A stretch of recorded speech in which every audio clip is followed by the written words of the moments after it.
Dans cette vidéo, nous allons placer des cloisons à l'intérieur de la maison. Donc pour ça, on va utiliser tout simplement l'outil mur et sélectionner un type de cloison. Donc par exemple, on peut aller chercher là ici un mur intérieur plâtre 70 mm, d'accord, pour avoir une cloison de 7 cm d'épaisseur.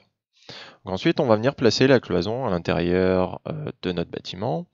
Donc peu importe l'endroit exact où on vient se raccorder au mur, puisqu'en fait, Revit va faire la jonction justement entre le mur et la cloison.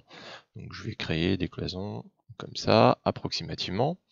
Et ensuite, j'ai toujours la possibilité de venir modifier le positionnement de cette cloison. Alors là, par exemple, ce qui m'est proposé, c'est par rapport au nœud fini intérieur du mur. Si je veux positionner ma cloison par rapport, par exemple, au nœud intérieur de mon porteur, je peux très bien, là, ici, modifier tout simplement la position de ma ligne de cote. Donc là, par exemple, je vais lui mettre une autre valeur. Voilà.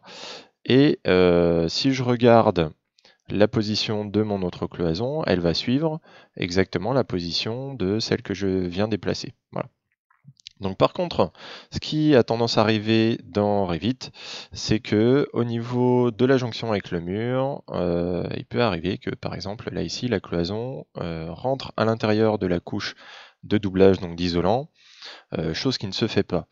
Donc on va venir utiliser dans le menu modifier l'outil jonction de mur qui va nous permettre de modifier la façon dont justement la cloison est reliée au mur extérieur.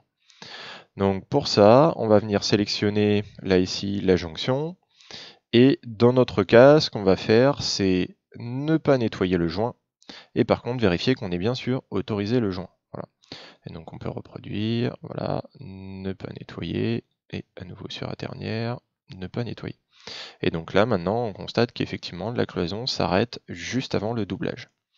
Voilà. Sinon à part ça, les cloisons fonctionnent exactement comme les murs extérieurs. On peut également modifier par exemple les matériaux afin d'avoir entre les deux plaques de plâtre de l'isolant anti-plaine de verre, etc.